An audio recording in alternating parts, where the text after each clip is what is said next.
CBI को आरजीकर अस्पताल के पूर्व प्रिंसिपल डॉक्टर संदीप घोष के पॉलीग्राफ टेस्ट की मंजूरी मिल गई है।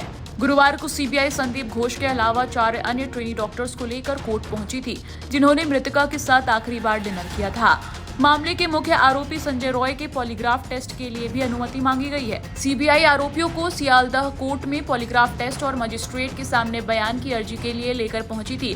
पॉलीग्राफ टेस्ट में जज और जिसका पॉलीग्राफ टेस्ट होना है, दोनों की सहमति लेना जरूरी होता है। सूत्रों का कहना है कि सीबीआई ने इन 5 का पॉलीग्राफ टेस्ट कराने का फैसला किया है, ताकि ये पता लगाया जा सके कि इन्होंने जो बयान दिया है वो सच है या नहीं।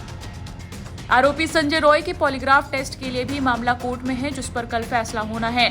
कोलकाता कांड में आरजीकर मेडिकल कॉलेज और अस्पताल के पूर्व प्रिंसिपल डॉक्टर संदीप घोष की मुश्किलें लगातार बढ़ती जा रही हैं और हर रोज उनके खिलाफ नए फ्रंट खुलते जा रहे हैं। बुधवार को संदीप घोष को पहला बड़ा झटका तब लगा जब हाईकोर्ट ने उनकी याचिका खारिज कर दी। डॉक्टर घोष ने अपने बारे में मीडिया में खबरें प्रसारित किए जाने पर रोक लगाने की गुहार लगाई थी।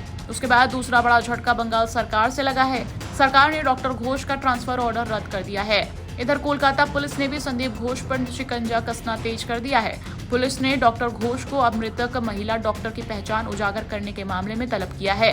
हालांकि सीबीआई की पूछताछ के कारण पेश नहीं हो सके और दूसरी तारीख मांगी है।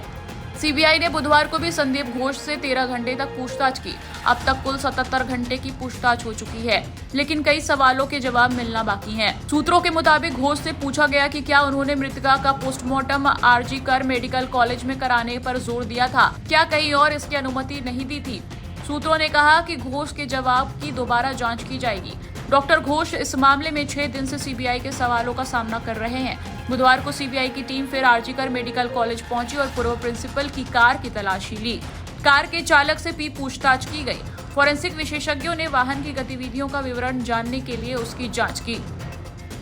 दरअसल कोलकाता के आरजीकर मेडिकल कॉलेज और अस्पताल में 9 अगस्त की रात 31 साल की ट्रेनी महिला डॉक्टर का शव बरामद किया गया था। डॉक्टर के शरीर पर चोट के निशान थे और खून बह रहा था। जांच में पता चला कि डॉक्टर से रेप के बाद हत्या की गई। पुलिस ने आरोपी संजय रॉय को गिरफ्तार कर जेल भेज दिया है। वहीं घटना के बाद से ही डॉक्टर्स में नाराजगी फैल गई है और हड़ताल शुरू है। कोलकाता हाईकोर्ट ने मामले की जांच पुलिस से सीबीआई को ट्रांसफर कर दी। 8 दिन से मामले में सीबीआई जांच कर रही है। डॉक्टर घोष को 2021 में अस्पताल के प्रिंसिपल के रूप में नियुक्त किया गया था।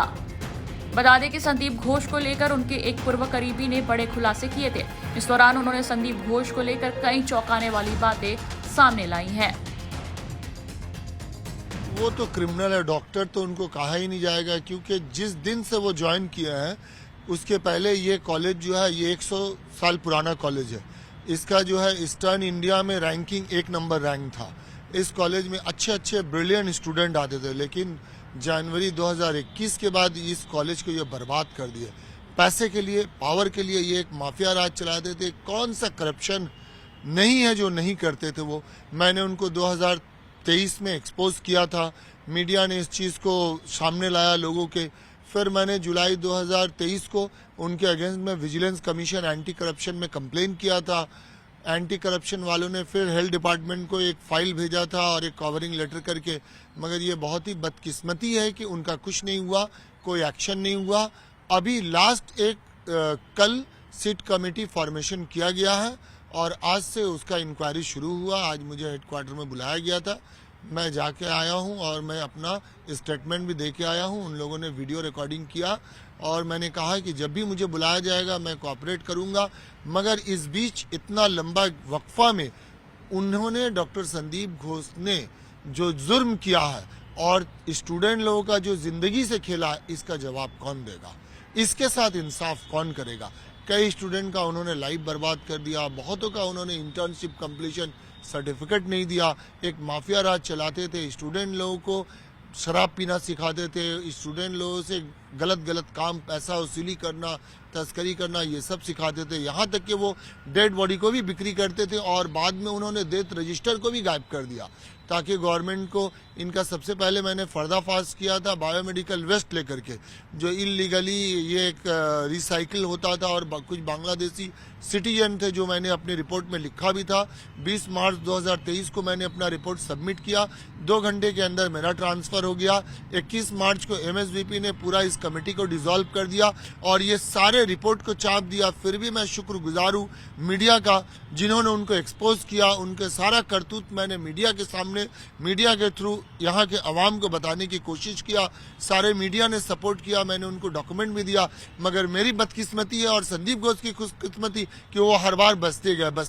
आज इतना बड़ा हादसा हो गया, इतना कुछ हो गया। अगर शुरू में गवर्नमेंट इनके अगेंस्ट में एक्शन लेता तो शायद ये सब कुछ नहीं होता। दादा, आप कह रहे थे कि विजिलेंस और एंटी करप्शन में आपने जब वो कंप्लेन दर्ज कराई थी, उनको क्लीन चिट दे दी सरकार ने। कुछ कोई एक्शन ही बहुत ही इन्फ्लुएंशियल उनके ऊपर, उनका कुछ ब्लेसिंग है, कुछ लोगों का हाथ है। जब 2 बार उनका ट्रांसफर हुआ, एक ऑर्डर तो 48 घंटे के अंदर रिवॉक हो गया और एक ऑर्डर फिर कुछ ही दिनों में रिवॉक होकर फिर उनको प्रिंसिपल के पोस्ट पे बैठा दिया गया। तो मैं ये इन्फ्लुएंशियल नहीं तो और क्या बोलूंगा। क्या कोई तृणमूल कांग्रेस नेताओं का हाथ है? देखिए, तृणमूल कांग्रेस इस तरह से मैं स्पेसिफाई नहीं करूंगा, लेकिन उनके पीछे काफी लोगों का हाथ है और कुछ लोग मिल के ये सारे नेक्सस चलाते हैं और ये मीडिया को एक्सपोज करनी चाहिए ताकि कुछ और मासूम बच्चे उनका शिकार न हो। दादा, आपने अपने कंप्लेंट में लिखा है कि जो अनक्लेम्ड डेड बॉडीज होती है, हाँ, उनके साथ वो क्या मतलब अनक्लेम्ड डेड बॉडी भी वो बेचते थे और कुछ प्राइवेट मेडिकल कॉलेज जैसे ये अनक्लेम्ड बॉडी वो वर्कशॉप के लिए दे देते थे, डिसेक्शन के लिए, और डेथ रजिस्टर ही वो गायब कर दिए थे ताकि इसका कोई रिकॉर्ड ही नहीं मिले। क्योंकि उनके अगेंस्ट में कंप्लेन भी ताला पीएस में हुआ था, ये पीआईएल भी हुआ था। मगर ये है कि ये इतना इन्फ्लुएंशियल है कि हर जगह से ये बचते गए। मगर एक तो कहावत है नहीं कि ऊपर वाले की लाठी में आवाज नहीं होता। आप जितना भी जुर्म करेंगे एक दिन आपको यहीं पे हिसाब दे के जाना होगा। लेकिन अनक्लेम्ड डेड बॉडी का पूरा प्रोसीजर होता है, आप उसको ना बेच सकते हैं और बिना मतलब सारी जी, उसका होता है कि आप एक वेटिंग पीरियड होता है कि आप पुलिस को देते हैं, फिर पुलिस बताती है कि इसका कोई वारिस है या नहीं, लावारिस लाश है। फिर उसको उसके अगर हिंदू है तो हिंदू के तरीके से, मुस्लिम है मुस्लिम के तरीके से, सिख है सिख के तरीके से उसका जो है क्रियाक्रम जो किया जाता है। लेकिन अब कोई वारिस नहीं है। वो इसमें वो अकेला नहीं थे, इसमें काफी सारे लोग मिले थे। फॉरेंसिक मेडिसिन के भी एक डेमोन्स्ट्रेटर उसके साथ इन्वॉल्व थे, क्योंकि कोई भी ये सब काम अकेला एक आदमी कर नहीं और सब मिलजुल के खाते थे। और उनके ऊपर भी कुछ लोग हैं, उनके नीचे भी बहुत लोग काम करते थे। मैं चाहता हूं सबों का पर्दाफाश हो और इंसाफ हो और इस तरह का लोगों को सजा मिलनी चाहिए। उनको तो इमीडिएट सस्पेंड करके कस्टडी में लेके पूछताछ करनी चाहिए। वो एक समाज के लिए जो है पॉइजन है। दादा, एक बांग्लादेश का भी एंगल सामने आ रहा है, वो बायोमेडिकल वेस्ट का कुछ हाँ, दो एक पांचू और रवि बोल के था, वो बांग्लादेशी सिटीजन, वो ये माल को खरीदता था और फिर इसको वो रिसाइकिल करता था। लेकिन बायोमेडिकल वेस्ट को तो रिसाइकिल करना नहीं होता है। नहीं होता, लेकिन ये डॉक्टर संदीप घोष जैसे लोग करवाते थे पैसे की लालच में। ये तो इंसान है या क्या मुझे पता नहीं, क्योंकि ये इंसान और इंसानियत दोनों के लिए खतरनाक है। कभी किसी को हेपेटाइटिस हो सकता है, HIV हो सकता है, कोई भी इन्फेक्शियस डिजीज हो सकता है। इसीलिए मैंने हिम्मत किया ये लड़ाई लड़ने के लिए और मैंने उनको एक्सपोज किया। तो बायोमेडिकल वेस्ट जो बांग्लादेशी नागरिक खरीदते थे वो क्या बांग्लादेश फिर वो ले जाते थे? मतलब क्या होता था ये जो बांग्लादेशी जो पूरा एंगल सामने आ रहा है? देखिए, ये तो गवर्नमेंट को इंक्वायरी करनी चाहिए थी, मेरा काम था उनको एक्सपोज करना। लेकिन ये उनका खुशकिस्मती है कि उनके अगेंस्ट में अब तक कोई एक्शन नहीं हुआ। फिर भी मैं सरकार का शुक्रगुजार हूं कि कल एक सिट कमेटी गठन हुआ है और सिट कमेटी बहुत एक्शन में है और आज से ही उन्होंने इंक्वायरी शुरू कर दिया। कल मुझे लेट नाइट मैसेज मिला था, मैं सुबह हाजिर हो गया और मेरे स्टेटमेंट भी रिकॉर्ड हुए और मैंने पूरा कोऑपरेट किया और मैं बोल के आया हूं कि जब भी मुझे बुलाएंगे, जरूरत पड़ेगी, मैं बिल्कुल कोऑपरेट करूंगा। सर, कुछ ऐसी भी खबरें सामने आ रही कि अस्पताल में जो एक्सपायरी वाली मेडिसिन होती थी, क्या वो जूनियर डॉक्टर और इंटर्न पर दबाव बनाते थे कि उसका जो है इस्तेमाल किया जाए, जो एक्सपायर्ड मेडिसिन थी? देखिए, ये तो अभी इसलिए क्योंकि मैं 1 साल पहले वहां से आ गया, फिर मेरे एब्सेंस में क्या हुआ वो मेरे लिए बताना मुश्किल है। मगर मैं जब था, जो स्कैम था, सबों का पर्दा मैंने फाश किया, क्योंकि ये समाज के लिए भी क्षतिकारक था, इंसानियत के लिए भी। तो मुझसे जो बन पड़ा, मैंने अपने ऊपर बहुत अत्याचार सहा, मगर मैं उस अत्याचार को कभी किसी को नहीं बताया कि मुझे मारने की धमकी दिया गया, मेरे परिवार को टारगेट किया गया, मेरा सर्विस ब्रेक हो गया, मुझे पेंशन, ये सब शिकायत मैंने इसलिए नहीं किया कि मैं चाहता हूँ इंसाफ हो, लोगों को इंसाफ मिल जाए, मेरे लिए यही बहुत है।